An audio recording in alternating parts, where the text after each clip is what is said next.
Chapter 20. Meaning. Life is not a story. Who am I? What should I do in life? What is the meaning of life? Humans have been asking these questions from time immemorial. Every generation needs a new answer, because what we know and don't know keeps changing. Given everything we know and don't know about science, about God, about politics and about religion, what is the best answer we can give today? What kind of an answer do people expect? In almost all cases, when people ask about the meaning of life, they expect to be told a story. Homo sapiens is a storytelling animal that thinks in stories rather than in numbers or graphs, and believes that the universe itself works like a story, replete with heroes and villains, conflicts and resolutions, climaxes and happy endings. When we look for the meaning of life, we want a story that will explain what reality is all about and what is my particular role in the cosmic drama. This role defines who I am and gives meaning to all my experiences and choices. One popular story, told for thousands of years to billions of anxious humans, explains that we are all part of an eternal cycle that encompasses and connects all beings. Each being has a distinctive function to fulfill in the cycle. To understand the meaning of life means to understand your unique function, and to live a good life means to accomplish that function. The Hindu epic the Bhagavad Gita relates how, in the midst of a murderous civil war, the great warrior Prince Arjuna is consumed with doubts. Seeing his friends and relatives in the opposing army, he hesitates to fight and kill them. He begins to wonder what are good and evil, who decided it, and what is the purpose of human life. The god Krishna then explains to Arjuna that within the great cosmic cycle each being possesses a unique dharma, the path you must follow, and the duties you must fulfill. If you realize your dharma, no matter how hard the path may be, you enjoy peace of mind and liberation from all doubts. If you refuse to follow your dharma, and try to adopt somebody else's path, or to wander about with no path at all, you will disturb the cosmic balance, and will never be able to find either peace or joy. It makes no difference what your particular path is, as long as you follow it. A washerwoman who devotedly follows the way of the washerwoman is far superior to a prince who strays off the way of the prince. Having understood the meaning of life, Arjuna duly proceeds to follow his dharma as a warrior. He kills his friends and relatives, leads his army to victory, and becomes one of the most esteemed and beloved heroes of the Hindu world. The 1994 Disney epic The Lion King repackaged this ancient story for modern audiences, with the young lion Simba standing in for Arjuna. When Simba wants to know the meaning of existence, his father, the Lion King Mufasa, tells him about the great circle of life. Mufasa explains that the antelopes eat the grass, the lions eat the antelopes, and when the lions die their body decomposes and feeds the grass. This is how life continues from generation to generation, provided each animal plays its part in the drama. Everything is connected, and everyone depends on everyone else, so if even a blade of grass fails to fulfill its vocation, the entire circle of life might unravel. Simba's vocation, says Mufasa, is to rule the lion kingdom after Mufasa's death and keep the other animals in order. However, when Mufasa is prematurely murdered by his evil brother Scar, young Simba blames himself for the catastrophe, and racked with guilt he leaves the lion kingdom, shuns his royal destiny, and wanders off into the wilderness. There he meets two other outcasts, a meerkat and a warthog, and together they spend a few carefree years off the beaten path. Their antisocial philosophy means that they answer every problem by chanting Hakuna Matata, no worries. But Simba cannot escape his dharma. As he matures, he becomes increasingly troubled, not knowing who he is and what he should do in life. At the climactic moment of the movie, the spirit of Mufasa reveals himself to Simba in a vision, and reminds Simba of the circle of life and of his royal identity. Simba also learns that in his absence, the evil Scar has assumed the throne and mismanaged the kingdom, which now suffers greatly from disharmony and famine. Simba finally understands who he is and what he should do.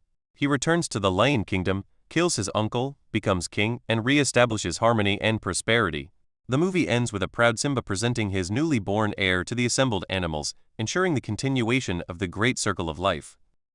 The circle of life presents the cosmic drama as a circular story. For all Simba and Arjuna know, lions ate antelopes and warriors fought battles for countless eons and will continue to do so forever and ever. The eternal repetition gives power to the story, implying that this is the natural course of things, and that if Arjuna shuns combat or if Simba refuses to become king, they will be rebelling against the very laws of nature. If I believe in some version of this circle of life story, it means that I have a fixed and true identity that determines my duties in life. For many years I may be doubtful or ignorant of this identity, but one day, in some great climactic moment, it will be revealed, and I will understand my role in the cosmic drama, and though I may subsequently encounter many trials and tribulations, I will be free of doubts and despair. Other religions and ideologies believe in a linear cosmic drama, which has a definitive beginning, a not too long middle, and a once-and-for-all ending. For example, the Muslim story says that in the beginning Allah created the entire universe and laid down its laws. He then revealed these laws to humans in the Quran. Unfortunately, ignorant and wicked people rebelled against Allah and tried to break or hide these laws, and it is up to virtuous and loyal Muslims to uphold these laws and spread knowledge of them. Eventually, on Judgment Day, Allah will pass judgment on the conduct of each and every individual. He will reward the righteous with everlasting bliss in paradise, and toss the wicked into the burning pits of hell. This grand narrative implies that my small, but important role in life is to follow Allah's commands, spread knowledge of His laws, and ensure obedience to His wishes. If I believe the Muslim story, I find meaning in praying 5 times a day, donating money to build a new mosque, and struggling against apostates and infidels. Even the most mundane activities, washing hands, drinking wine, having sex, are imbued with cosmic meaning. Nationalism too upholds a linear story. Thus the Zionist story begins with the biblical adventures and achievements of the Jewish people, recounts 2,000 years of exile and persecution, reaches a climax with the Holocaust and the establishment of the State of Israel, and looks forward to the day when Israel will enjoy peace and prosperity and become a moral and spiritual beacon to the entire world. If I believe in the Zionist story, I conclude that my life's mission is to advance the interests of the Jewish nation by protecting the purity of the Hebrew language, by fighting to regain lost Jewish territory, or perhaps by having and raising a new generation of loyal Israeli children. In this case too, even humdrum undertakings are infused with meaning. On Independence Day, Israeli schoolchildren often sing together a popular Hebrew song praising any action done for the sake of the motherland.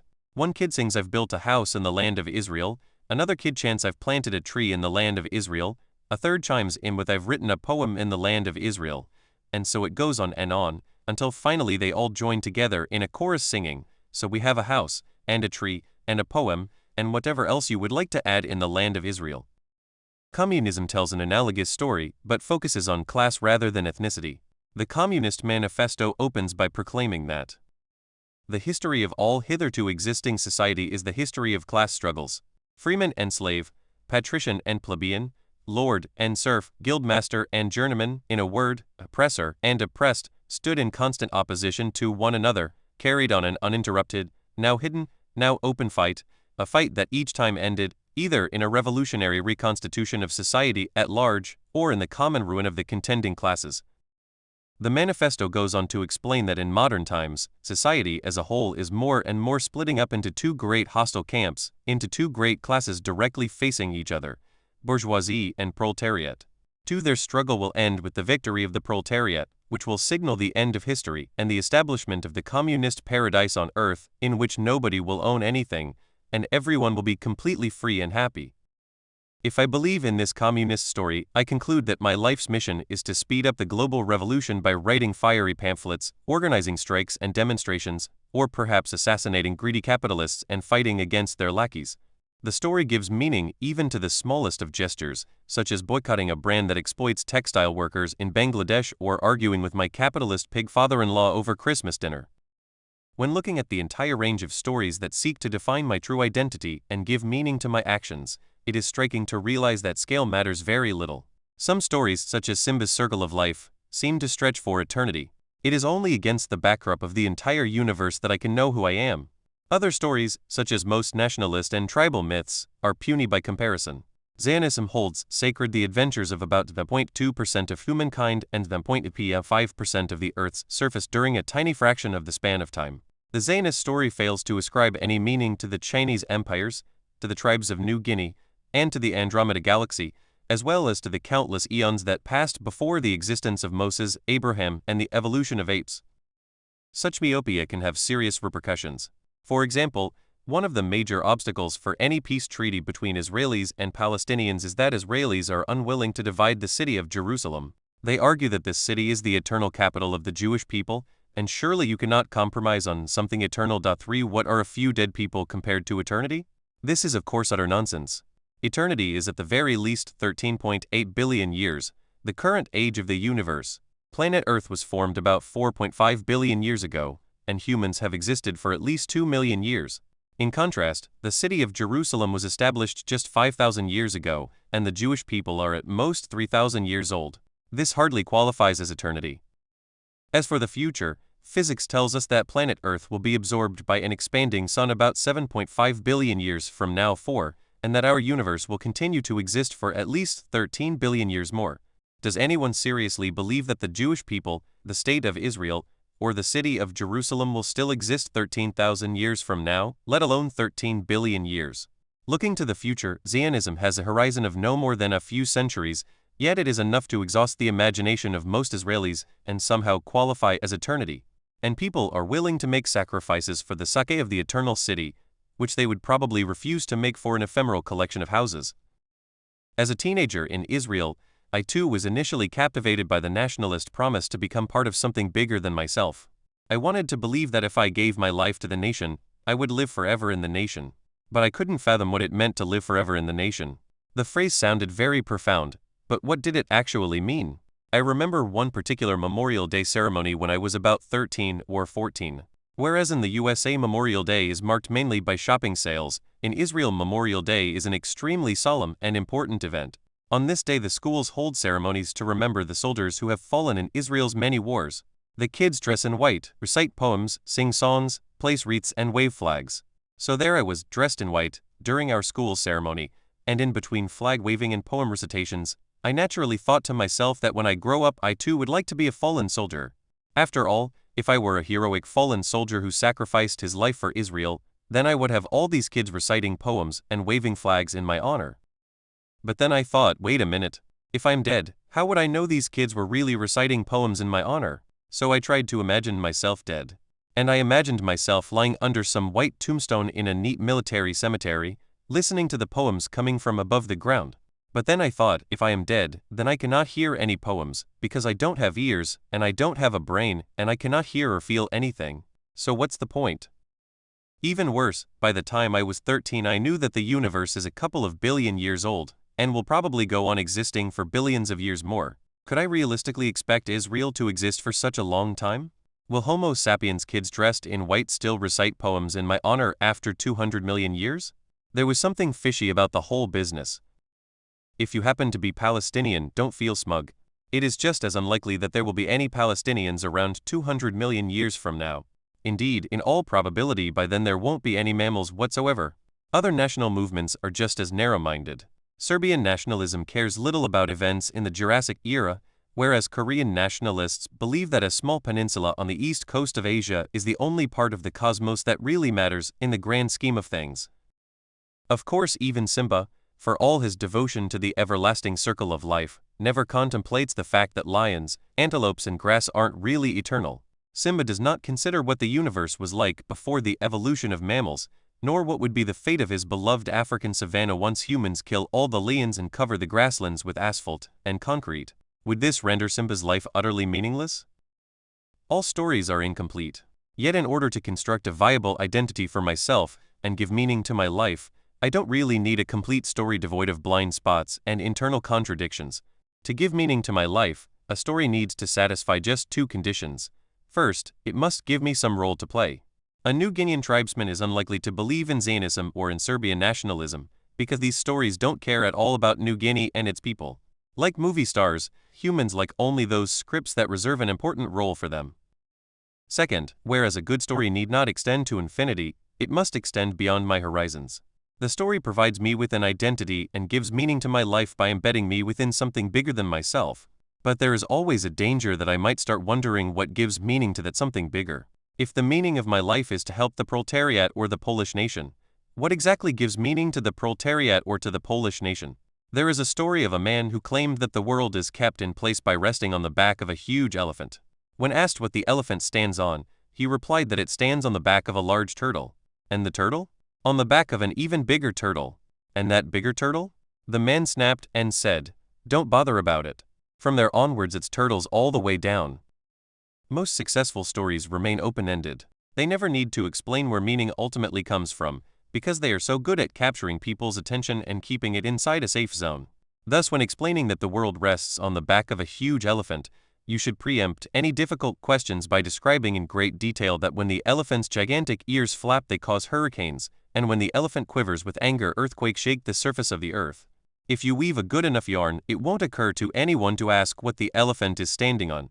Similarly, nationalism enchants us with tales of heroism, moves us to tears by recounting past disasters, and ignites our fury by dwelling on the injustices our nation suffered. We get so absorbed in this national epic that we start evaluating everything that happens in the world by its impact on our nation, and hardly think of asking what makes our nation so important in the first place.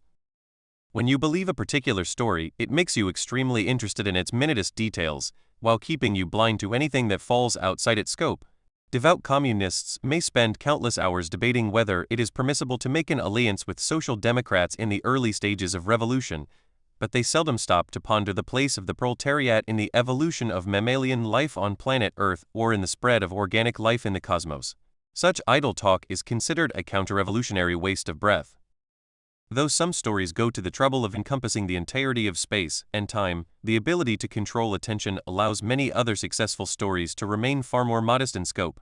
A crucial law of storytelling is that once a story manages to extend beyond the audience's horizon, its ultimate scope matters little. People may display the same murderous fanaticism for the sake of a 1,000-year-old nation as for the sake of a billion-year-old god.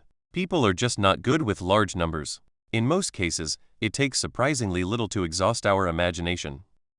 Given everything we know about the universe, it would seem utterly impossible for any sane person to believe that the ultimate truth about the universe and human existence is the story of Israeli, German, or Russian nationalism, or indeed of nationalism in general. A story that ignores almost the whole of time, the whole of space, the Big Bang, quantum physics, and the evolution of life is at most just a tiny part of the truth. Yet people somehow manage not to see beyond it. Indeed, billions of people throughout history have believed that for their lives to have meaning, they don't even need to be absorbed into a nation or a great ideological movement. It is enough if they just leave something behind, thereby ensuring that their personal story continues beyond their death. The something I leave behind is ideally my soul or my personal essence. If I am reborn in a new body after the death of my present body, then death is not the end. It is merely the space between two chapters, and the plot that began in one chapter will carry on into the next. Many people have at least a vague faith in such a theory, even if they do not base it on any specific theology. They don't need an elaborate dogma, they just need the reassuring feeling that their story continues beyond the horizon of death. This theory of life as a never-ending epic is extremely attractive and common, but it suffers from two main problems. First, by lengthening my personal story, I don't really make it more meaningful. I just make it longer.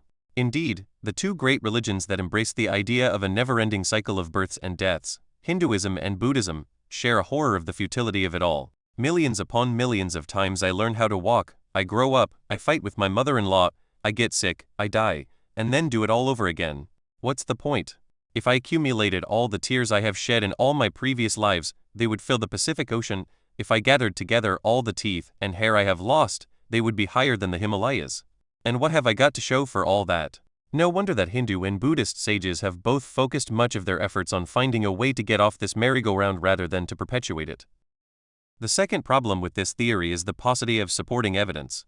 What proof have I got that in a past life I was a medieval peasant, a Neanderthal hunter, a Tyrannosaurus rex, or an amoeba? If I really lived millions of lives, I must have been a dinosaur and an amoeba at some point, for humans have existed for only the last 2.5 million years. Who vouches that in the future I will be reborn as a cyborg, an intergalactic explorer, or even a frog? Basing my life on this promise is a bit like selling my house in exchange for a post-dated check drawn on a bank above the clouds. People who doubt that some kind of soul or spirit really survives their death therefore strive to leave behind something a bit more tangible. That something tangible could take one of two forms, cultural or biological. I might leave behind a poem, say, or some of my precious genes. My life has meaning because people will still read my poem 100 years from now, or because my kids and grandchildren will still be around. And what is the meaning of their lives? Well, that's their problem, not mine. The meaning of life is thus a bit like playing with a life hand grenade. Once you pass it on to somebody else, you are safe. Alas, this modest hope of just leaving something behind is rarely fulfilled. Most organisms that ever existed became extinct without leaving any genetic inheritance. Almost all the dinosaurs, for example, or a Neanderthal family which became extinct as sapiens took over, or my grandmother's Polish clan. In 1934, my grandma Fanny emigrated to Jerusalem with her parents and two sisters, but most of their relatives stayed behind in the Polish towns of Mielnik and Existential. A few years later the Nazis came along and wiped them out to the very last child. Attempts at leaving behind some cultural legacy are seldom more successful. Nothing has remained of my grandmother's Polish clan except a few faded faces in the family album, and at the age of 96, even my grandmother cannot match names to the faces. To the best of my knowledge, they haven't left behind any cultural creation, not a poem, nor a diary, nor even a grocery list. You might argue that they have a share in the collective inheritance of the Jewish people or of the Zionist movement, but that hardly gives meaning to their individual lives. Moreover, how do you know all of them really cherished their Jewish identity or agreed with the Zionist movement? Maybe one of them was a committed communist and sacrificed his life spying for the Soviets? Maybe another wanted nothing more than to assimilate into Polish society, served as an officer in the Polish army, and was killed by the Soviets in the Katyn massacre? Maybe a third was a radical feminist, rejecting all traditional religious and nationalist identities? Since they left nothing behind, it is all too easy to posthumously recruit them to this or that cause, and they cannot even protest. If we cannot leave something tangible behind, such as a gene or a poem, perhaps it is enough if we just make the world a little better? You can help somebody, and that somebody will subsequently help somebody else, and you thereby contribute to the overall improvement of the world and constitute a small link in the great chain of kindness. Maybe you serve as a mentor for a difficult, but brilliant child, who goes on to be a doctor who saves the lives of hundreds. Maybe you help an old lady cross the street and brighten up an hour of her life. Though it has its merits, the great chain of kindness is a bit like the great chain of turtles. It is far from clear where its meaning comes from. A wise old man was asked what he learned about the meaning of life. Well, he answered, I have learned that I am here on earth in order to help other people. What I still haven't figured out is why the other people are here. For those who don't trust any great chains, any future legacies, or any collective epics, perhaps the safest and most parsimonious story they can turn to is romance. It doesn't seek to go beyond the here and now. As countless love poems testify, when you are in love, the entire universe is reduced to the earlobe, the eyelash, or the nipple of your beloved. When gazing at Juliet leaning her cheek upon her hand, Romeo exclaims, "Oh, that I were a glove upon the hand, that I might touch that cheek." By connecting with a single body here and now, you feel connected with the entire cosmos. In truth, your beloved is just another human, no different in essence from the multitudes you ignore every day on the train and in the supermarket. But to you, he or she seems infinite, and you are happy to lose yourself in that infinity. Mystic poets of all traditions have often conflated romantic love with cosmic union, writing about God as a lover. Romantic poets have repaid the compliment by writing about their lovers as gods. If you are really in love with someone, you never worry about the meaning of life. And what if you are not in love? Well, if you believe in the romantic story but you are not in love, you at least know what the aim of your life is: to find true love. You have seen it in countless movies and read about it in innumerable books. You know that one day you will meet that special someone, you will see infinity inside two sparkling eyes, your entire life will suddenly make sense, and all the questions you ever had will be answered by repeating one name over and over again, just like Tony in West Side Story or Romeo upon seeing Juliet looking down at him from the balcony. The weight of the roof. While a good story must give me a role and must extend beyond my horizons, it need not be true. A story can be pure fiction, and yet provide me with an identity and make me feel that my life has meaning. Indeed, to the best of our scientific understanding, none of the thousands of stories that different cultures, religions, and tribes have invented throughout history is true. They are all just human inventions. If you ask for the true meaning of life and get a story in reply, know that this is the wrong answer. The exact details don't really matter. Any story is wrong simply for being a story. The universe just does not work like a story. So why do people believe in these fictions? One reason is that their personal identity is built on the story. People are taught to believe in the story from early childhood. They hear it from their parents, their teachers, their neighbors, and the general culture long before they develop the intellectual and emotional independence necessary to question and verify such stories. By the time their intellect matures, they are so heavily invested in the story that they are far more likely to use their intellect to rationalize the story than to doubt it. Most people who go on identity quests are like children going treasure hunting. They find only what their parents have hidden for them in advance. Second, not only our personal identities but also our collective institutions are built on the story. Consequently, it is extremely frightening to doubt the story. In many societies, anyone who tries to do so is ostracized or persecuted. Even if not, it takes strong nerves to question the very fabric of society. For if indeed the story is false, then the entire world as we know it makes no sense. State laws, social norms, economic institutions, they might all collapse. Most stories are held together by the weight of their roof rather than by the strength of their foundations. Consider the Christian story. It has the flimsiest of foundations. What evidence do we have that the Son of the Creator of the entire universe was born as a carbon-based life form somewhere in the Milky Way about 2,000 years ago? What evidence do we have that it happened in the Galilee area, and that his mother was a virgin? Yet enormous global institutions have been built on top of that story, and their weight presses down with such overwhelming force that they keep the story in place. Entire wars have been waged about changing a single word in the story.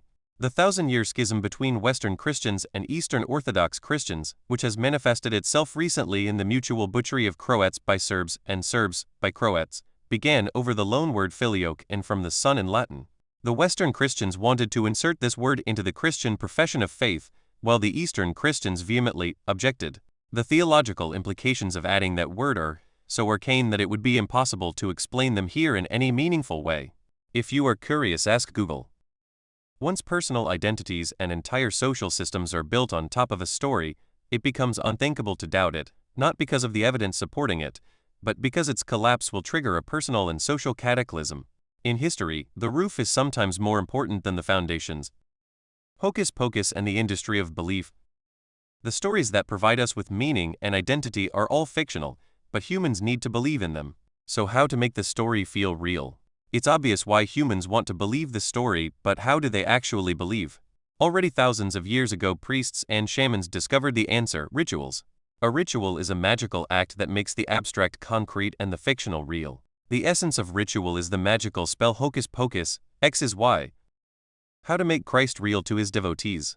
In the ceremony of Mass, the priest takes a piece of bread and a glass of wine, and proclaims that the bread is Christ's flesh, the wine is Christ's blood, and by eating and drinking them the faithful attain communion with Christ. What could be more real than actually tasting Christ in your mouth?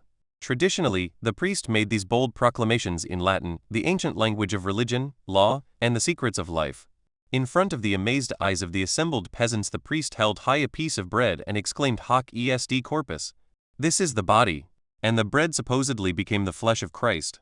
In the minds of the illiterate peasants, who did not speak Latin, hoc est corpus got garbled into hocus pocus, and thus was born the powerful spell that can transform a frog into a prince and a pumpkin into a carriage.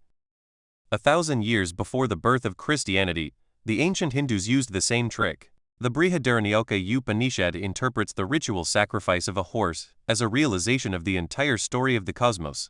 The text follows the hocus pocus, X is Y, structure, saying that the head of the sacrificial horse is the dawn, its eye the sun, its vital force the air, its open mouth the fire called Vaisanara, and the body of the sacrificial horse is the year, its members are the seasons, its joints the months and fortnights, its feet the days and nights, its bones the stars, and its flesh the clouds, its yawning is lightning, its shaking the body is thundering, its making water is raining, and its neighing is voice.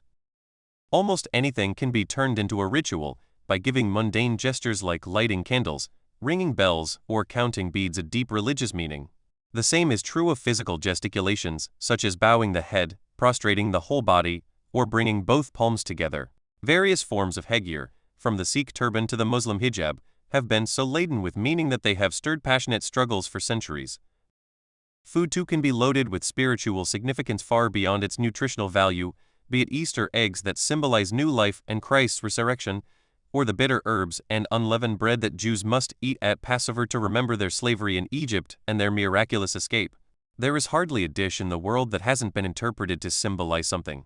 Thus on New Year's Day religious Jews eat honey so that the coming year will be sweet, they eat fish heads so that they will be fruitful like fish and will move forward rather than back, and they eat pomegranates so that their good deeds will multiply like the many seeds of the pomegranate.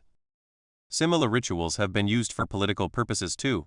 For thousands of years crowns, thrones and staffs represented kingdoms and entire empires, and millions of people died in brutal wars waged over the possession of the throne or the crown. Royal courts cultivated extremely elaborate protocols, which matched the most intricate of religious ceremonies. In the military, discipline and ritual are inseparable, and soldiers from ancient Rome to the present day spend countless hours marching in formation, saluting superiors, and shining boots. Napoleon famously observed that he could make men sacrifice their lives for a colorful ribbon. Perhaps nobody understood the political importance of rituals better than Confucius, who saw the strict observance of rites lie as the key to social harmony and political stability.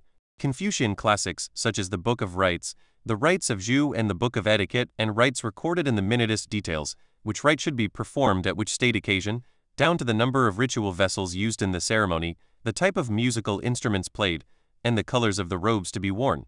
Whenever China was hit by some crisis, Confucian scholars were quick to blame it on the neglect of rites, like a sergeant major who blames military defeat on slack soldiers not shining their boots. In the modern West, the Confucian obsession with rituals has often been seen as a sign of shallowness and archaism. In fact, it probably testifies to Confucius' profound and timeless appreciation of human nature. It is perhaps no coincidence that Confucian cultures, first and foremost in China, but also in neighboring Korea, Vietnam, and Japan, produced extremely long-lasting social and political structures.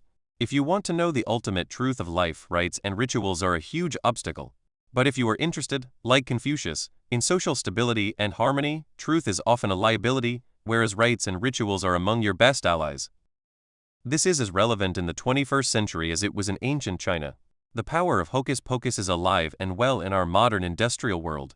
For many people in 2018, 2 wooden sticks nailed together are God, a colorful poster on the wall is the revolution, and a piece of cloth flapping in the wind is the nation. You cannot see or hear France, because it exists only in your imagination, but you can certainly see the tricolor and hear the Marseillaise. So by waving a colorful flag and singing an anthem you transform the nation from an abstract story into a tangible reality. Thousands of years ago devout Hindus sacrificed precious horses. Today they invest in producing costly flags. The national flag of India is known as the Tiranga, literally, tricolor, because it consists of 3 stripes of saffron, white and green. The 2002 Flag Code of India proclaims that the flag represents the hopes and aspirations of the people of India. It is the symbol of our national pride. Over the last 5 decades, several people, including members of the armed forces, have ungrudgingly laid down their lives to keep the tricolor flying in its full glory. The Flag Code then quotes Sarvepalli Radhakrishnan, India's second president, who explained that the saffron color denotes renunciation or disinterestedness. Our leaders must be indifferent to material gains and dedicate themselves to their work. The white in the center is light, the path of truth to guide our conduct.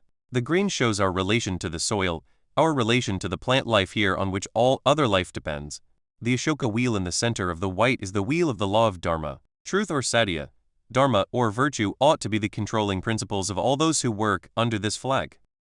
In 2017, India's nationalist government hoisted one of the largest flags in the world at Attari on the Indo-Pakistan border, in a gesture calculated to inspire neither renunciation nor disinterestedness, but rather Pakistani envy.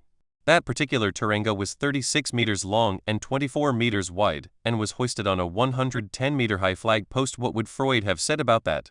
The flag could be seen as far as the Pakistani metropolis of Lahore.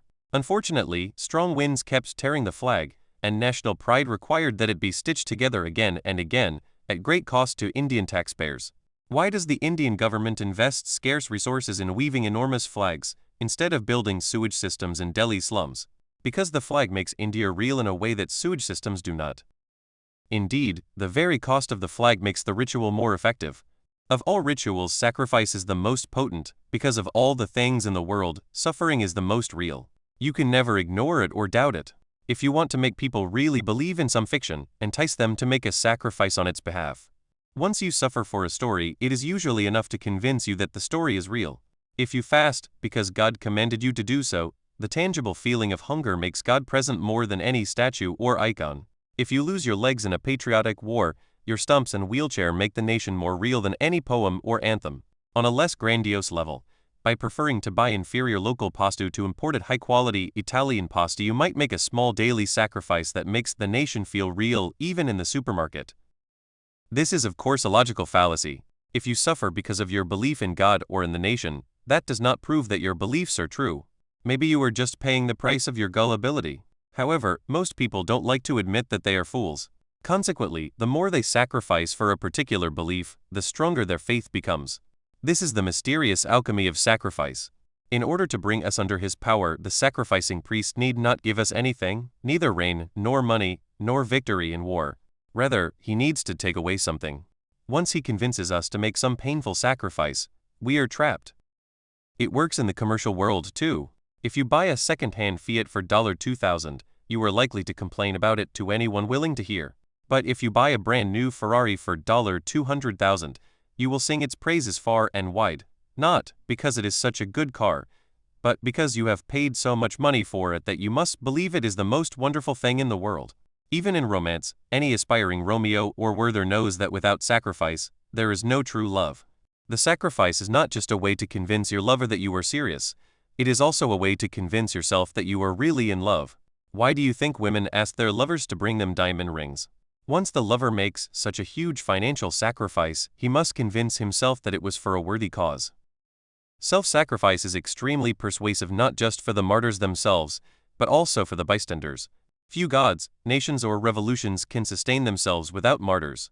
If you presume to question the divine drama, the nationalist myth or the revolutionary saga, you are immediately scolded, but the blessed martyrs died for this. Do you dare say that they died for nothing? Do you think these heroes were fools? For Shiite Muslims, the drama of the cosmos reached its climactic moment on the day of Ashura, which was the 10th day of the month of Muharram, 61 years after the Hijr 10, October 680, according to the Christian calendar. On that day, at Karbala in Iraq, soldiers of the evil usurper Yazid massacred Hussein ibn Ali, the grandson of the Prophet Muhammad, together with a small group of followers. For Shiites, Hussein's martyrdom has come to symbolize the eternal struggle of good against evil and of the oppressed against injustice. Just as Christians repeatedly reenact the drama of the crucifixion and imitate the Passion of Christ, so Shiites reenact the drama of Ashura and imitate the Passion of Hussein. Millions of Shiites flock yearly to the holy shrine in Karbala, established where Hussein was martyred, and on the day of Ashura Shiites throughout the world stage mourning rituals, in some cases flagellating and cutting themselves with chains and knives. Yet the importance of Ashura is not limited to one place and one day. Ayatollah Ruhollah Khomeini and numerous other Shiite leaders have repeatedly told their followers that every day is Ashura and every place is Karbala. The martyrdom of Hussein at Karbala thus gives meaning to every event, anywhere, anytime, and even the most mundane decisions should be seen as having an impact on the great cosmic struggle between good and evil. If you dare doubt this story, you will immediately be reminded of Karbala, and to doubt or mock the martyrdom of Hussein is just about the worst offense you could possibly commit. Alternatively, if martyrs are scarce and people are unwilling to sacrifice themselves, the sacrificing priest may get them to sacrifice somebody else instead. You might sacrifice a human to the vengeful god Baal, burn a heretic at the stake for the greater glory of Jesus Christ, execute adulterous women because Allah said so, or send class enemies to the Gulag. Once you do that, a slightly different alchemy of sacrifice begins to work its magic on you. When you inflict suffering on yourself in the name of some story, it gives you a choice. Either the story is true, or I am a gullible fool. When you inflict suffering on others, you are also given a choice. Either the story is true, or I am a cruel villain. And just as we don't want to admit we are fools, we also don't want to admit we are villains, so we prefer to believe that the story is true. In March 1839, in the Iranian city of Mashhad, a Jewish woman who suffered from some skin disease was told by a local quack that if she killed a dog and washed her hands in its blood, she would be cured. Mashhad is a holy Shiite city, and it so happened that the woman undertook the grisly therapy on the sacred day of Ashura. She was observed by some Shiites, who believed, or claimed to believe, that the woman killed the dog in mockery of the Karbala martyrdom. Word of this unthinkable sacrilege quickly spread through the streets of Mashhad. Egged on by the local imam, an angry mob broke into the Jewish quarter, torched the synagogue, and murdered 36 Jews on the spot. All the surviving Jews of Mashhad were then given a stark choice: convert to Islam immediately, or be killed. The sordid episode hardly harmed Mashhad's reputation as Iran's spiritual capital. When we think of human sacrifice, we usually have in mind gruesome rituals in Canaanite or Aztec temples, and it is common to argue that monotheism brought an end to this terrible practice. In fact, monotheists practiced human sacrifice on a much larger scale than most polytheistic cults. Christianity and Islam killed far more people in the name of God than did the followers of Baal or Huitzilopochtli. At a time when the Spanish conquistadors stopped all human sacrifices to the Aztec and Inca gods, back home in Spain the Inquisition was burning heretics by the cartload. Sacrifices can come in all shapes and sizes. They don't always involve knife-wielding priests or bloody pogroms. Judaism, for example, forbids working or traveling on the holy day of Sabbath. The literal meaning of the word Sabbath is to stand still or to rest. The Sabbath starts at sunset on Friday and lasts until sunset on Saturday, and in between Orthodox Jews refrain from almost any kind of work, including even tearing off toilet paper from a roll in the lavatory. There has been some discussion of this among the most learned rabbis, and they concluded that tearing toilet paper will break the Sabbath taboo, and consequently devout Jews who want to wipe their bottoms on the Sabbath have to prepare a stash of pre-torn toilet paper in advance. In Israel, religious Jews often try to force secular Jews and even complete atheists to keep these taboos. Since Orthodox parties usually hold the balance of power in Israeli politics, over the years they have succeeded in passing many laws banning all kinds of activities on the Sabbath. Though they were unable to outlaw the use of private vehicles on the Sabbath, they have been successful in banning public transport. This nationwide religious sacrifice hits mainly the weakest sectors of society, especially as Saturday is the only day of the week when working-class people are free to travel and visit distant relatives, friends, and tourist attractions. A rich grandmother has no problem driving her brand new car to visit her grandchildren in another town, but a poor grandmother cannot do so because there are no buses or trains. By inflicting such difficulties on hundreds of thousands of citizens, the religious parties prove and entrench their unwavering faith in Judaism. Though no blood is shed, the well-being of many people is still being sacrificed. If Judaism is just a fictional story, then it is a cruel and heartless thing to prevent a grandmother from visiting her grandchildren, or to prevent an impoverished student from going to have some fun on the beach. By nevertheless doing so, the religious parties tell the world and tell themselves that they really believe in the Jewish story. What, do you think they enjoy harming people for no good reason whatsoever? Sacrifice not only strengthens your faith in the story, but often substitutes for all your other obligations towards it. Most of the great stories of humankind have set up ideals that most people cannot fulfill. How many Christians really follow the 10 Commandments to the letter, never lying or coveting? How many Buddhists have so far reached the stage of egolessness? How many socialists work to the utmost of their ability while taking no more than they really need? Unable to live up to the ideal, people turn to sacrifice as a solution. A Hindu may engage in tax frauds, visit the occasional prostitute, and mistreat his elderly parents, but then convince himself that he is a very pious person because he supports the destruction of the Babri Mosque at Ayodhya and has even donated money to build a Hindu temple in its stead. Just as in ancient times, so also in the 21st century, the human quest for meaning all too often ends with a succession of sacrifices. The identity portfolio. The ancient Egyptians, Canaanites, and Greeks hedged their sacrifices. They had many gods, and if one failed, they hoped that another would still come through. So they sacrificed to the sun god in the morning, to the earth goddess at noon, and to a mixed lot of fairies and demons in the evening. That too hasn't changed much. All the stories and gods in which people today believe, be they Yahweh, Mammon, the nation, or the revolution, are incomplete, full of holes, and riddled with contradictions. Therefore people rarely put their entire faith in a single story. Instead, they keep a portfolio of several stories and several identities, switching from one to the other as the need arises. Such cognitive dissonances are inherent in almost all societies and movements. Consider a typical Tea Party supporter who somehow squares an ardent faith in Jesus Christ with a firm objection to government welfare policies and a staunch support for the National Rifle Association. Wasn't Jesus a bit more keen on helping the poor than on arming yourself to the teeth? It might seem incompatible, but the human brain has a lot of drawers and compartments, and some neurons just don't talk to one another. Similarly, you can find plenty of Bernie Sanders supporters who have a vague belief in some future revolution, while also believing in the importance of investing your money wisely. They can easily switch from discussing the unjust distribution of wealth in the world to discussing the performance of their Wall Street investments. Hardly anyone has just one identity. Nobody is just a Muslim, or just an Italian, or just a capitalist. But every now and then a fanatical creed comes along and insists that people should believe in only one story and have only one identity. In recent generations, the most fanatical such creed was fascism. Fascism insisted that people should not believe any story except the nationalist story, and should have no identity except their national identity. Not all nationalists are fascists. Most nationalists have great faith in the story of their nation, and emphasize the unique merits of their nation and the unique obligations they have towards their nation, but they nevertheless acknowledge that there is more to the world than just their nation.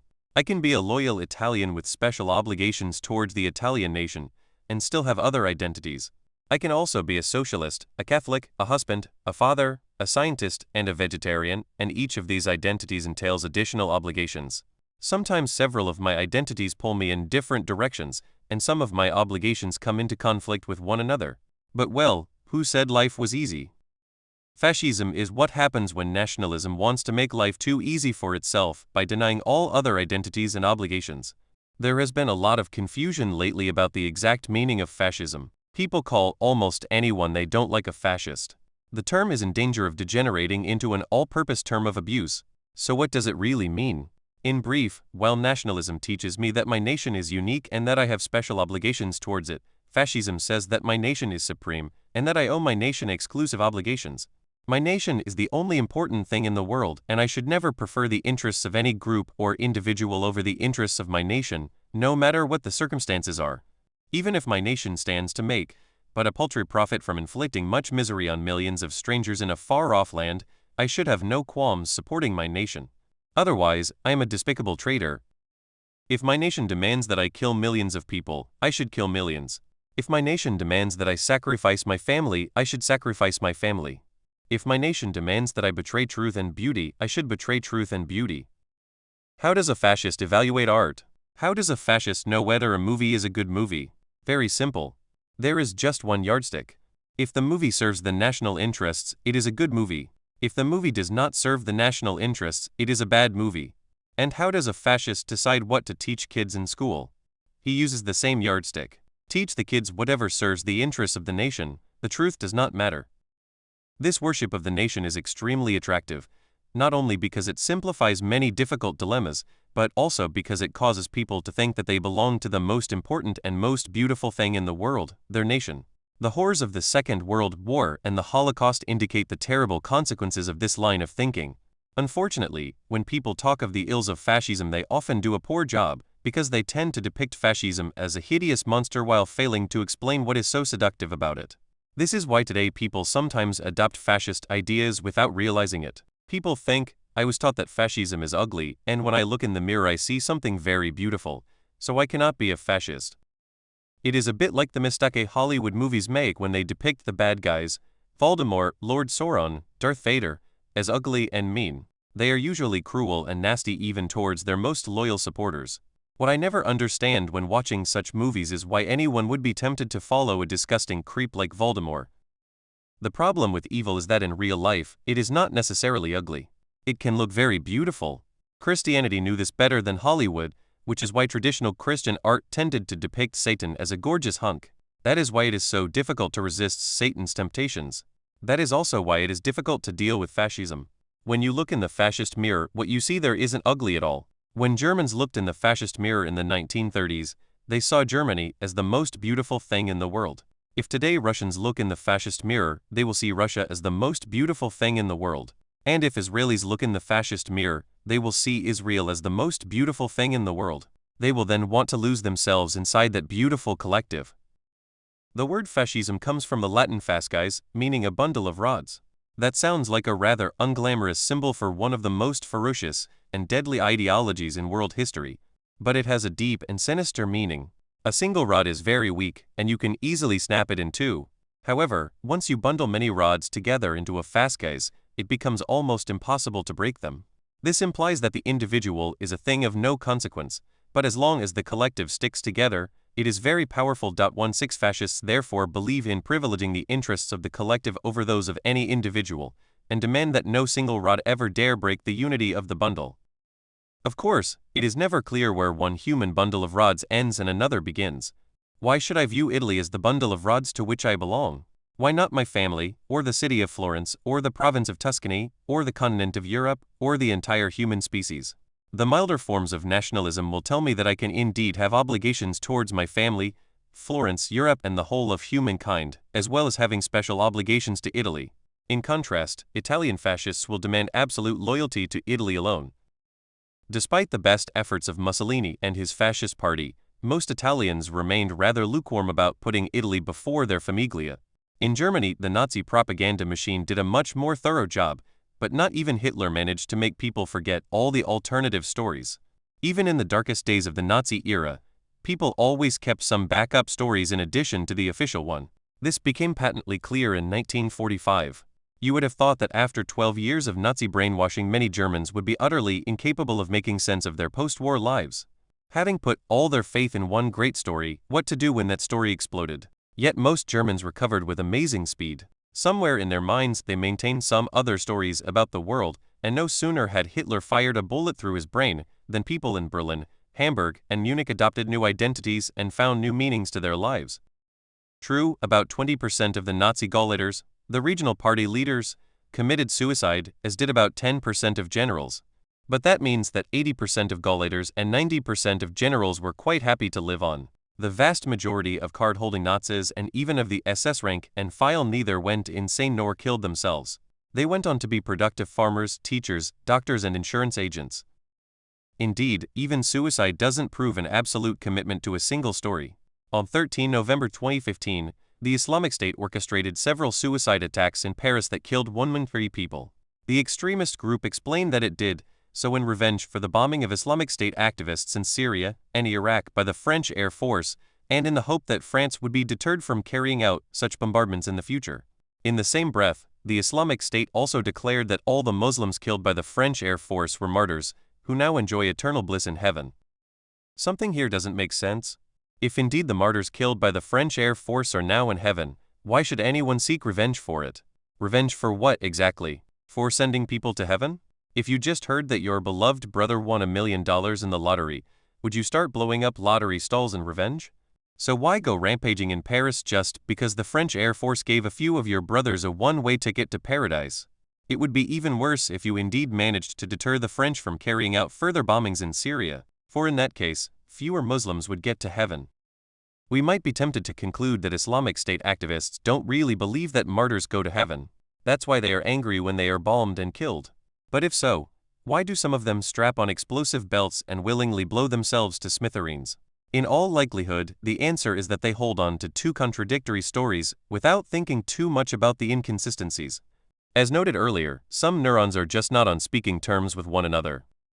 8 centuries before the French Air Force bombed Islamic State strongholds in Syria and Iraq, another French army invaded the Middle East in what is known to posterity as the Seventh Crusade. Led by the saintly King Louis Roman IX, the Crusaders hoped to conquer the Nile Valley and turn Egypt into a Christian bulwark. However, they were defeated at the Battle of Mansoura and most of the Crusaders were taken captive. A Crusader knight, Jean de Joinville, later wrote in his memoirs that when the battle was lost and they decided to surrender, one of his men said that I cannot agree with this decision. What I advise is that we should all let ourselves be slain, for thus we shall go to paradise. Joinville comments dryly that none of us heeded his advice. Joinville does not explain why they refused. After all, these were men who left their comfortable shaddocks in France for a long and perilous adventure in the Middle East largely because they believed the promise of eternal salvation.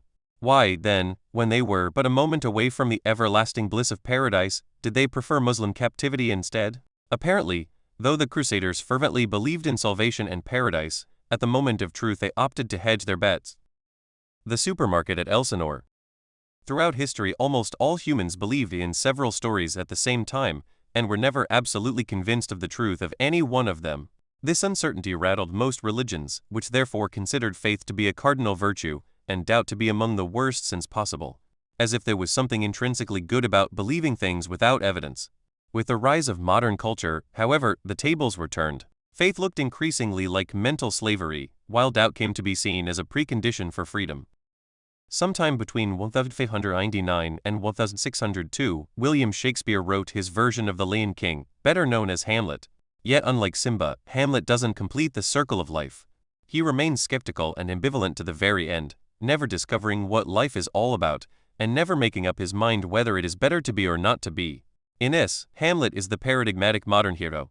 Modernity didn't reject the plethora of stories it inherited from the past. Instead, it opened a supermarket for them. The modern human is free to sample them all, choosing and combining whatever fits his or her taste. Some people cannot stand so much freedom and uncertainty. Modern totalitarian movements such as fascism reacted violently to the supermarket of doubtful ideas and outdid even traditional religions in demanding absolute faith in a single story.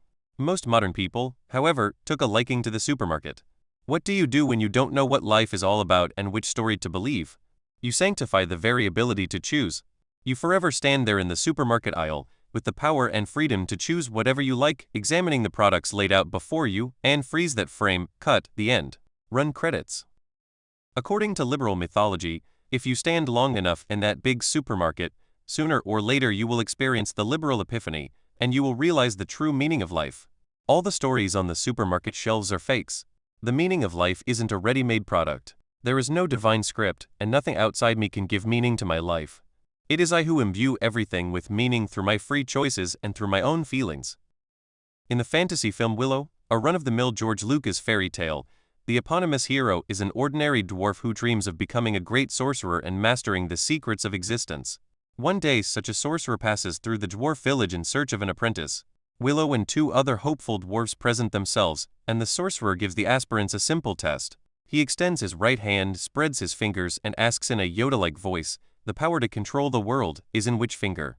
Each of the three dwarfs picks a finger, but they all pick the wrong one. Nevertheless, the sorcerer notices something about Willow, and later asks him, "When I held up my fingers, what was your first impulse?" "Well, it was stupid," says Willow in embarrassment, "to pick my own finger." "Aha!" exclaims the sorcerer in triumph, "that was the correct answer. You lack faith in yourself." Liberal mythology never tires of repeating this lesson. It is our own human fingers that wrote the Bible, the Quran, and the Vedas, and it is our minds that give these stories power. They are no doubt beautiful stories, but their beauty is strictly in the eyes of the beholder. Jerusalem, Mecca, Varanasi, and Bodh Gaya are sacred places, but only because of the feelings humans experience when they go there. In itself, the universe is only a meaningless hodgepodge of atoms. Nothing is beautiful, sacred, or sexy, but human feelings make it so. It is only human feelings that make a red apple seductive and a turd disgusting. Take away human feelings, and you are left with a bunch of molecules. We hope to find meaning by fitting ourselves into some ready-made story about the universe, but according to the liberal interpretation of the world, the truth is exactly the opposite. The universe does not give me meaning. I give meaning to the universe. This is my cosmic vocation. I have no fixed destiny or dharma. If I find myself in Simba's or Arjuna's shoes, I can choose to fight for the crown of a kingdom, but I don't have to. I can just as well join a wandering circus, go to Broadway to sing in a musical, or move to Silicon Valley and launch a startup. I am free to create my own dharma. Thus, like all other cosmic stories, the liberal story too starts with a creation narrative. It says that the creation occurs every moment, and I am the creator. What then is the aim of my life? To create meaning by feeling, by thinking, by desiring, and by inventing. Anything that limits the human liberty to feel, to think, to desire, and to invent limits the meaning of the universe. Hence, liberty from such limitations is the supreme ideal. In practical terms, those who believe in the liberal story live by the light of two commandments: create and fight for liberty. Creativity can manifest itself in writing a poem, exploring your sexuality, inventing a new app, or discovering an unknown chemical. Fighting for liberty includes anything that frees people from social, biological, and physical constraints, be it demonstrating against brutal dictators, teaching girls to read, finding a cure for cancer, or building a spaceship. The liberal pantheon of heroes houses Rosa Parks and Pablo Picasso alongside Louis Pasteur and the Wright brothers. This sounds extremely exciting and profound in theory. Unfortunately, human freedom and human creativity are not what the liberal story imagines them to be. To the best of our scientific understanding, there is no magic behind our choices and creations. They are the product of billions of neurons exchanging biochemical signals, and even if you liberate humans from the yoke of the Catholic Church and the Soviet Union, their choices will still be dictated by biochemical algorithms as ruthless as the Inquisition and the KGB. The liberal story instructs me to seek freedom to express and realize myself. But both the self and freedom are mythological chimeras borrowed from the fairy tales of ancient times. Liberalism has a particularly confused notion of free will. Humans obviously have a will, they have desires, and they are sometimes free to fulfill their desires. If by free will you mean the freedom to do what you desire, then yes, humans have free will. But if by free will you mean the freedom to choose what to desire, then no, humans have no free will. If I am sexually attracted to men, I may be free to realize my fantasies, but I am not free to feel an attraction to women instead. In some cases, I might decide to restrain my sexual urges or even try a sexual conversion therapy, but the very desire to change my sexual orientation is something forced upon me by my neurons, egged on perhaps by cultural and religious biases. Why does one person feel ashamed of his sexuality and strives to alter it, while another person celebrates the same sexual desires without a trace of guilt? You can say that the former might have stronger religious feelings than the latter. But do people freely choose whether to have strong or weak religious feelings? Again, a person may decide to go to church every Sunday in a conscious effort to strengthen his weak religious feelings, But why does one person aspire to be more religious, while another is perfectly happy to remain an atheist? This may result from any number of cultural and genetic dispositions, but it is never the result of free will. What's true of sexual desire is true of all desire and indeed of all feelings and thoughts. Just consider the next thought that pops up in your mind. Where did it come from? Did you freely choose to think it, and only then did you think it? Certainly not. The process of self-exploration begins with simple things, and becomes progressively harder. At first, we realize that we do not control the world outside us. I don't decide when it rains. Then we realize that we do not control what's happening inside our own body. I don't control my blood pressure. Next, we understand that we don't even govern our brain. I don't tell the neurons when to fire. Ultimately, we should realize that we do not control our desires, or even our reactions to these desires. Realizing this can help us become less obsessive about our opinions, about our feelings, and about our desires. We don't have free will, but we can be a bit more free from the tyranny of our will. Humans usually give so much importance to their desires that they try to control and shape the entire world according to these desires. In pursuit of their cravings, humans fly to the moon, wage world wars, and destabilize the entire ecosystem. If we understand that our desires are not the magical manifestations of free choice, but rather are the product of biochemical processes influenced by cultural factors that are also beyond our control, we might be less preoccupied with them. It is better to understand ourselves, our minds, and our desires rather than try to realize whatever fantasy pops up in our heads. And in order to understand ourselves, a crucial step is to acknowledge that the self is a fictional story that the intricate mechanisms of our mind constantly manufacture, update, and rewrite. There is a storyteller in my mind that explains who I am, where I am coming from, where I am heading to, and what is happening right now. Like the government spin doctors who explain the latest political upheavals, the inner narrator repeatedly gets things wrong, but rarely, if ever, admits it. And just as the government builds up a national myth, with flags, icons, and parades, so my inner propaganda machine builds up a personal myth with prized memories and cherished traumas that often bear little resemblance to the truth. In the age of Facebook and Instagram, you can observe this myth-making process more clearly than ever before, because some of it has been outsourced from the mind to the computer. It is fascinating and terrifying to behold people who spend countless hours constructing and embellishing a perfect self online, becoming attached to their own creation, and mistaking it for the truth about themselves. 20 That's how a family holiday fraught with traffic jams, petty squabbles, and tense silences becomes a collection of beautiful panoramas, perfect dinners, and smiling faces. 99% of what we experience never becomes part of the story of the self. It is particularly noteworthy that our fantasy self tends to be very visual, whereas our actual experiences are corporeal.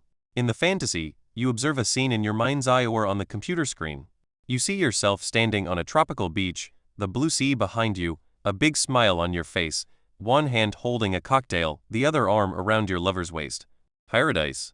What the picture does not show is the annoying fly that bites your leg, the cramped feeling in your stomach from eating that rotten fish soup, the tension in your jaw as you fake a big smile, and the ugly fight the happy couple had 5 minutes ago. If we could only feel what the people in the photos felt while taking them. Hence, if you really want to understand yourself, you should not identify with your Facebook account or with the inner story of the self.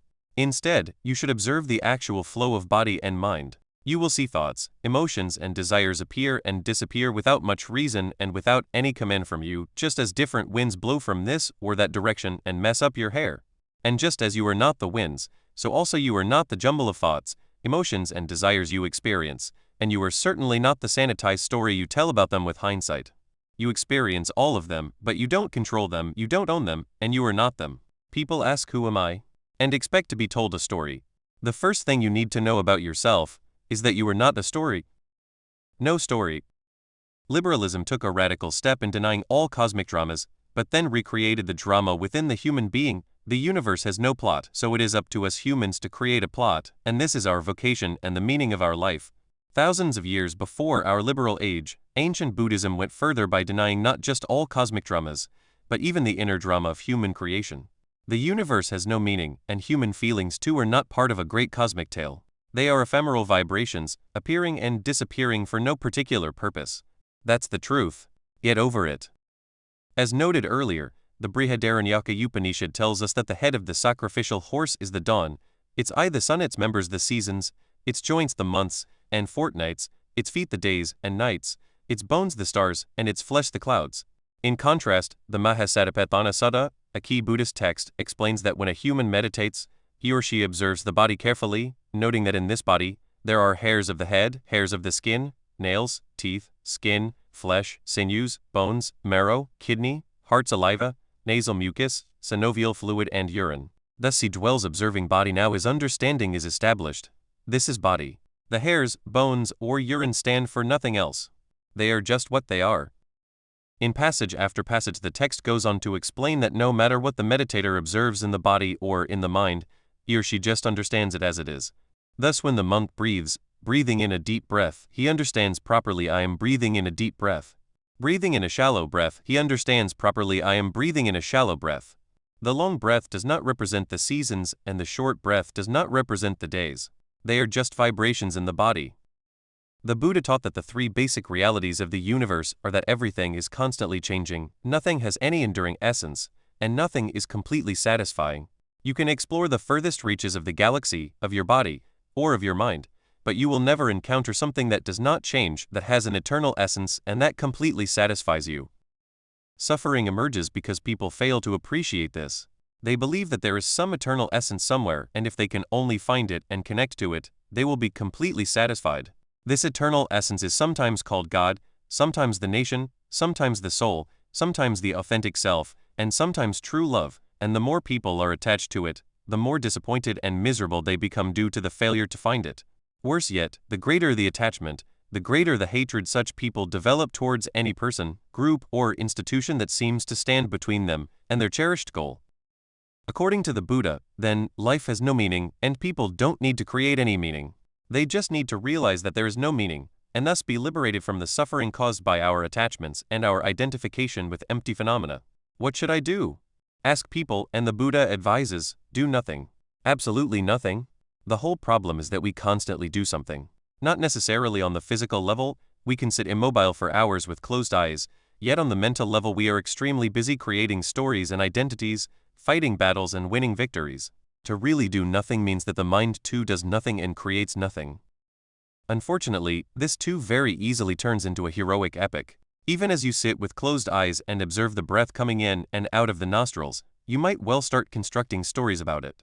My breath is a bit forced, and if I breathe more calmly, I will become more healthy, or if I just keep observing my breath and do nothing, I will become enlightened and be the wisest and happiest person in the world.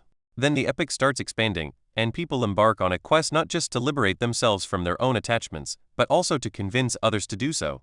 Having accepted that life has no meaning, I find meaning in explaining this truth to others, arguing with the unbelievers, giving lectures to the skeptics, donating money to build monasteries, and so on. No story can all too easily become just another story. The history of Buddhism provides 1,000 examples of how people who believe in the transience and emptiness of all phenomena, and in the importance of having no attachments, can squabble and fight over the government of a country, the possession of a building, or even the meaning of a word. Fighting other people because you believe in the glory of an eternal God is unfortunate, but understandable. Fighting other people because you believe in the emptiness of all phenomena is truly bizarre, but so very human. In the 18th century, the royal dynasties of both Burma and neighboring Siam prided themselves on their devotion to the Buddha and gained legitimacy by protecting the Buddhist faith. The kings endowed monasteries, built pagodas, and listened every week to learned monks who preached eloquent sermons on the 5 basic moral commitments of every human being: to abstain from killing, stealing, sexual abuse, deception, and intoxication. The two kingdoms nevertheless fought each other relentlessly. On 7 April 1767, the army of the Burmese king H. Sindushan stormed the capital of Siam after a long siege. The victorious troops killed, looted, raped, and probably also got intoxicated here and there. They then burned down much of the city, with its palaces, monasteries, and pagodas, and carried home thousands of slaves and cartloads of gold and jewels. Not that King H. Sindushan took his Buddhism lightly. 7 years after his great victory, the king made a royal progression down the great Irrawaddy River, worshipping at the important pagodas on the way, and asking Buddha to bless his armies with more victories. When H. Sindushan reached Rangoon, he rebuilt and expanded the most sacred structure in all Burma, the Sh. Wedagon Pagoda. He then gilded the enlarged edifice with his own weight in gold and erected a gold spire on top of the pagoda and studded it with precious gems perhaps looted from Siam. He also used the occasion to execute the captive king of Pegu, his brother and his son. In 1930s Japan, People even found imaginative ways to combine Buddhist doctrines with nationalism, militarism, and fascism. Radical Buddhist thinkers such as Nissho Inao, Ikikita, and Tanaka Chigaku argued that in order to dissolve one's egoistic attachments, people should completely give themselves up to the emperor, cut away all personal thinking, and observe total loyalty to the nation. Various ultranationalist organizations were inspired by such ideas, including a fanatical military group that sought to overthrow Japan's conservative political system by a campaign of assassination. They murdered the former finance minister, the director general of the Mitsui Corporation, and eventually the prime minister in Yukai Tsuyoshi. They thereby speeded up the transformation of Japan into a military dictatorship. When the military then embarked on war, Buddhist priests and Zen meditation masters preached selfless obedience to state authority and recommended self-sacrifice for the war effort.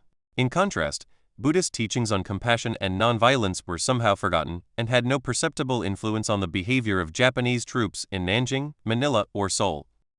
Today, the human rights record of Buddhist Myanmar is among the worst in the world, and a Buddhist monk, Ashin Warathu, leads the anti-Muslim movement in the country. He claims that he only wants to protect Myanmar and Buddhism against Muslim jihadi conspiracies, but his sermons and articles are so inflammatory that in February 2018 Facebook removed his page, citing its prohibition on hate speech. During a 2017 interview for The Guardian, the monk preached compassion for a passing mosquito. But when confronted with allegations that Muslim women have been raped by the Myanmar military, he laughed and said impossible. Their bodies are too disgusting. There is very little chance that world peace and global harmony will come once 8 billion humans start meditating regularly. Observing the truth about yourself is just so difficult. Even if you somehow manage to get most humans to try it, many of us will quickly distort the truth we encounter into some story with heroes, villains, and enemies, and find really good excuses to go to war. The test of reality. Even though all these big stories are fictions generated by our own minds, there is no reason for despair. Reality is still there. You cannot play a part in any make-believe drama. But why would you want to do that in the first place? The big question facing humans isn't what is the meaning of life, but rather, how do we get out of suffering? When you give up all the fictional stories, you can observe reality with far greater clarity than before, and if you really know the truth about yourself and about the world, nothing can make you miserable. But that is of course much easier said than done. We humans have conquered the world thanks to our ability to create and believe fictional stories.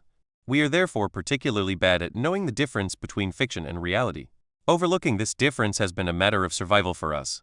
If you nevertheless want to know the difference, the place to start is with suffering, because the most real thing in the world is suffering. When you are confronted by some great story, and you wish to know whether it is real or imaginary, one of the key questions to ask is whether the central hero of the story can suffer. For example, if somebody tells you the story of the Polish nation, take a moment to reflect whether Poland can suffer. Adam Mickiewicz, the great Romantic poet and the father of modern Polish nationalism, famously called Poland the Christ of nations. Writing in 1832, after Poland had been partitioned between Russia, Prussia, and Austria, and shortly after the Polish uprising of 1830 was brutally crushed by the Russians, Mickiewicz explained that the horrendous suffering of Poland was a sacrifice on behalf of the whole of humanity, comparable to the sacrifice of Christ, and that just like Christ, Poland will rise from the dead.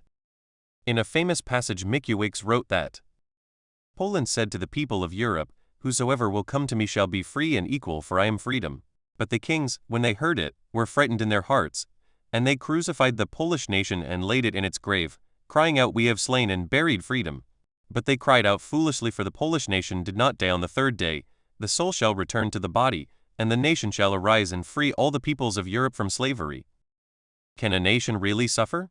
Has a nation eyes, hands, senses, affections, and passions? If you prick it, can it bleed? Obviously not. If it is defeated in war, loses a province, or even forfeits its independence, still it cannot experience pain, sadness, or any other kind of misery, for it has no body, no mind, and no feelings whatsoever. In truth, it is just a metaphor. Only in the imagination of certain humans is Poland a real entity capable of suffering. Poland endures because these humans lend it their bodies, not just by serving as soldiers in the Polish army, but by incarnating the joys and sorrows of the nation. When in May 1831 news reached Warsaw of the Polish defeat at the Battle of Ostroka, human stomachs twisted in distress, human chests heaved with pain, human eyes filled with tears. All that does not justify the Russian invasion, of course, nor does it undermine the right of Poles to establish an independent country and decide their own laws and customs.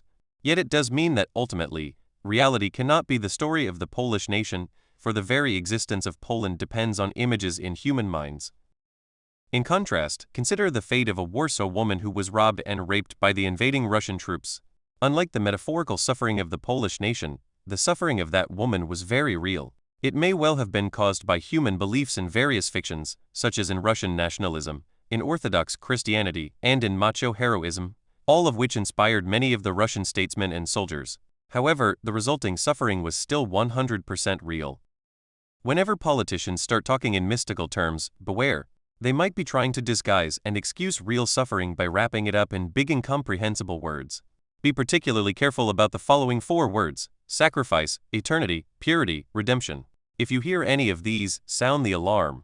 And if you happen to live in a country whose leader routinely says things like their sacrifice will redeem the purity of our eternal nation, know that you are in deep trouble.